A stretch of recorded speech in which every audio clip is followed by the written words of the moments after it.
ये कहानी है आर्यन और उसके 3 दोस्तों की, जो अपनी कॉलेज की छुट्टियां बिताने के लिए हिमाचल के एक दूर दराज गांव अंधियारी गए थे। गांव के लोगों ने उन्हें पहले ही चेतावनी दी थी कि गांव के छोर पर बनी उस पुरानी हवेली की तरफ ना जाएं, जिसे लोग सन्नाटे वाली कोठी कहते थे। आर्यन को पुरानी इमारतों की फोटोग्राफी का शौक था। उसने दोस्तों को राजी किया और रात के करीब 11 बजे वे सब हवेली के सामने खड़े थे। हवेली का लोहे का भारी दरवाजा जंग खाया हुआ था, जिसे खोलते ही एक तेज चरमराहट हुई जो सन्नाटे को चीरती चली गई। अंदर कदम रखते ही हवा का तापमान जैसे अचानक गिर गया। हर तरफ धूल की मोटी परत थी और पुराने फर्नीचर पर सफेद चादरें लिपटी हुई थीं, जो अंधेरे में साए जैसी लग रही थीं। जैसे जैसे वे हवेली के ऊपरी हिस्से की ओर बढ़े, उन्हें कुछ अजीब महसूस होने लगा। सीढ़ियों की आवाज। समीर को लगा कि उनके पीछे कोई और भी सीढ़ियां चढ़ रहा है, लेकिन पीछे मुड़ने पर वहां कोई नहीं था। पियानो की धुन। अचानक हवेली के बड़े हॉल से पियानो की एक टूटी फूटी धुन सुनाई देने लगी। जब वे भागकर हॉल में पहुंचे तो पियानो धूल से ढका हुआ था और उस पर किसी के हाथ के ताजे निशान थे। दीवार पर लिखा संदेश। आर्यन ने अपनी फ्लैशलाइट दीवार पर मारी। वहां खून जैसे लाल रंग से लिखा था, तुम यहां बुलाए नहीं गए हो, पर अब जा भी नहीं पाओगे। तभी सलोनी जोर से चिल्लाई। उसने देखा कि खिड़की के बाहर एक परछाई खड़ी थी, जिसकी आंखें अंगारे की तरह चमक रही थीं। देखते ही देखते हवेली के सारे दरवाजे खुद ब खुद बंद हो गए। टॉर्च की रोशनी धुंधली पड़ने लगी। समीर ने भागने की कोशिश की और एक कमरे का दरवाजा खोला, लेकिन कमरे के अंदर फर्श नहीं था, सिर्फ एक गहरा काला कुआं जैसा गड्ढा था। समीर बाल बाल बचा।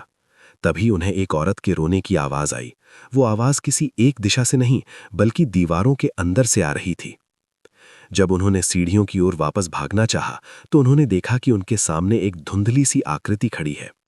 वो एक औरत थी, जिसके बाल बिखरे हुए थे और उसका चेहरा आधा जला हुआ था। वो धीरे धीरे उनकी तरफ बढ़ रही थी और उसके पैर जमीन से 6 इंच ऊपर थे। उसने अपना हाथ उठाया और आर्यन की ओर इशारा किया। आर्यन की आवाज जैसे गले में ही फंस गई। तभी अचानक एक ठंडी हवा का झोंका आया और टॉर्च पूरी तरह बुझ गई। अंधेरे में सिर्फ समीर की चीख सुनाई दी और फिर सन्नाटा छा गया। अगली सुबह गांव वालों ने देखा कि हवेली का दरवाजा खुला हुआ था। आर्यन और सलोनी बदहवास हालत में बाहर निकले, लेकिन समीर का कहीं पता नहीं चला। पुलिस ने हवेली की छानबीन की, पर समीर का कोई सुराग नहीं मिला। आज भी गांव वाले कहते हैं कि अमावस की रात को उस हवेली से समीर के चिल्लाने की आवाजें आती हैं। समीर के गायब होने के बाद आर्यन और सलोनी कभी सामान्य नहीं हो पाए। पुलिस ने केस फाइल बंद कर दी थी, लेकिन आर्यन को हर रात सपने में समीर दिखाई देता था, जो चीखते हुए कहता, मुझे यहां से निकालो आर्यन, ये मुझे नहीं छोड़ेगी। 1 साल बीत चुका था। आर्यन ने तय किया कि वो वापस अंधियारी गांव जाएगा। इस बार वो अकेला नहीं था, उसके साथ एक तांत्रिक रुद्र थे, जो इस तरह की पारलौकिक घटनाओं के विशेषज्ञ माने जाते थे। जब आर्यन और रुद्र हवेली के गेट पर पहुंचे तो गांव में सन्नाटा था। गांव वालों ने उन्हें रोकने की बहुत कोशिश की, पर आर्यन के सिर पर दोस्त को ढूंढने का जुनून सवार था। जैसे ही उन्होंने हवेली के अंदर कदम रखा, गेट अपने आप पीछे से बंद हो गया और उस पर ताले लग गए। रुद्र ने अपनी माला निकाली और मंत्र पढ़ने शुरू किए। उन्होंने आर्यन को चेतावनी दी, चाहे जो हो जाए, इस सुरक्षा घेरे से बाहर मत निकलना। हवेली की दीवारों से फिर वही सिसकियों की आवाज आने लगी। अचानक ऊपर की मंजिल से गेंद लुढ़कती हुई नीचे आई। ये वही टेनिस बॉल थी जिसे समीर हमेशा अपने साथ रखता था। आर्यन भावुक होकर चिल्लाया, समीर, क्या तुम यहां हो? तभी ऊपर के गलियारे में एक साया उभरा। वो समीर ही था, लेकिन उसकी हालत देख आर्यन का कलेजा मुंह को आ गया।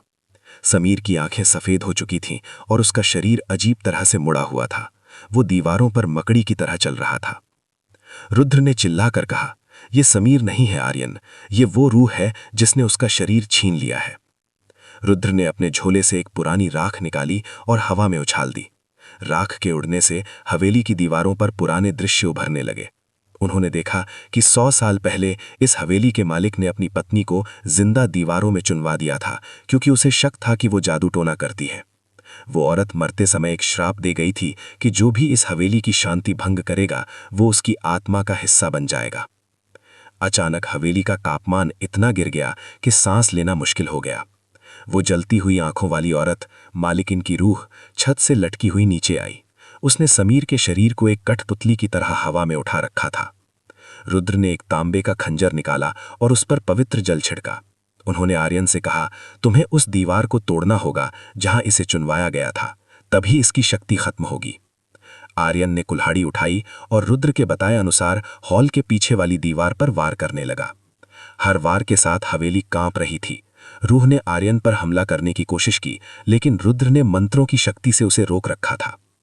जैसे ही दीवार टूटी, अंदर से एक कंकाल बाहर गिरा, जिसके गले में एक काला पत्थर बंधा था। आर्यन ने वो पत्थर उठाकर जमीन पर पटक दिया। एक कान फोड़ देने वाली चीख गूंजी और पूरी हवेली हिलने लगी। वो औरत का साया धुएं में बदल गया। समीर का शरीर बेजान होकर जमीन पर गिर पड़ा। आर्यन दौड़कर समीर के पास पहुंचा। समीर की धड़कनें चल रही थीं, लेकिन वो कोमा में चला गया था। जब वे बाहर निकले तो हवेली की खंडार दीवारें ढहने लगीं। समीर आज भी अस्पताल में है। वो बोल नहीं सकता, लेकिन जब भी कोई उसके सामने हवेली का नाम लेता है तो उसकी आंखें खौफ से फटने लगती हैं और वो अपने नाखूनों से अपने हाथ पर W यानी वाइफ या विच खुरचने लगता है। लोग कहते हैं कि वो औरत खत्म नहीं हुई है, वो बस समीर के अंदर छिपकर सही वक्त का इंतजार कर रही है। समीर को अस्पताल से घर आए 6 महीने हो चुके थे। डॉक्टर इसे ट्रोमैटिक स्ट्रेस कह रहे थे, लेकिन आर्यन जानता था कि बात कुछ और है। समीर अब वो समीर नहीं रहा था जिसे आर्यन जानता था। वो घंटों अंधेरे कमरे में बैठकर दीवारों से बातें करता और कभी-कभी ऐसी भाषा में फुसफुसाता जो इस दुनिया की नहीं लगती थी। एक रात आर्यन समीर के घर पर ही रुका था। अचानक उसे समीर के कमरे से खुरचने की आवाज आई। जब आर्यन ने दबे पांव जाकर दरवाजे के छेद से देखा तो उसकी रूह कांप गई। समीर बिस्तर पर नहीं था, वो छत से चिपका हुआ था और उसके हाथ के नाखून दीवार पर वही W अक्षर खुरच रहे थे। उसके मुंह से लार टपक रही थी और उसकी पीठ पर काले निशान उभर आए थे। आर्यन ने तुरंत तांत्रिक रुद्र को फोन किया। रुद्र की आवाज में घबराहट थी। उन्होंने कहा, आर्यन, वो पत्थर जिसे तुमने तोड़ा था वो उस रूह की कैद थी, अंत नहीं। तुमने उसे आजाद कर दिया है और अब वो समीर के शरीर को पूरी तरह खा चुकी है। आज ग्रहण की रात है। अगर आज उसे नहीं रोका गया तो वो रूह समीर के जरिए इंसानी दुनिया में वापस आ जाएगी। रुद्र ने आर्यन को एक पुरानी पीतल की संदूकनी दी और कहा कि इसमें उस रूह की सबसे प्रिय वस्तु, उसकी शादी का जोड़ा और एक पुरानी तस्वीर है। इसे जलाना ही एकमात्र रास्ता था। जैसे ही ग्रहण लगा, समीर के घर की सारी लाइटें बुझ गईं। घर के अंदर बर्फीली हवाएं चलने लगीं। समीर के कमरे का दरवाजा अपने आप खुल गया। समीर बाहर निकला, लेकिन उसका चलना इंसानों जैसा नहीं था। उसके जोड़ मुड़ रहे थे और हड्डियां टूटने की आवाजें साफ आ रही थीं। उसने आर्यन की तरफ देखा और एक भारी दोहरी आवाज में बोला, तुमने मेरा घर उजाड़ा, अब मैं तुम्हारा शरीर पहनूंगी। आर्यन ने कांपते हाथों से वो संदूकनी खोली। उसमें से एक लाल रंग का पुराना सड़ा हुआ जोड़ा निकला। समीर या वो रूह दहाड़ते हुए आर्यन की तरफ झपटी। आर्यन ने माचिस जलाई, लेकिन हवा इतनी तेज थी कि तीली बार बार बुझ रही थी। ठीक उसी पल समीर का असली हाथ आर्यन के हाथ पर पड़ा। समीर की आंखों में एक पल के लिए चेतना लौटी। उसने धीमी आवाज में कहा, जला दो इसे आर्यन, मुझे आजाद कर दो। आर्यन ने पूरी ताकत लगाकर आग सुलगा दी। जैसे ही वो जोड़ा और तस्वीर जलने लगी, समीर का शरीर हवा में उठ गया। पूरे घर में ऐसी भयानक चीखें गूंजी जैसे हजारों आत्माएं एक साथ तड़प रही हों। धुआं चटने के बाद समीर फर्श पर बेजान पड़ा था। उसके शरीर से काला धुआं निकलकर खिड़की के बाहर गायब हो गया। जब आर्यन ने समीर को हिलाया तो समीर ने आंखें खोली। उसकी आंखें अब सामान्य थीं। उसने आर्यन का हाथ पकड़ा और सिर्फ इतना कहा, वो चली गई। हवेली अब पूरी तरह ढह चुकी है। समीर ठीक हो गया है, लेकिन आज भी जब वो आईने के सामने खड़ा होता है तो उसे अपनी परछाई के पीछे एक धुंधली सी लाल साड़ी वाली औरत खड़ी दिखाई देती है। वो उसे छूती नहीं, बस खड़ी रहकर मुस्कुराती है। शायद कुछ श्राप कभी पूरी तरह खत्म नहीं होते, वो बस हमारे साथ जीना सीखते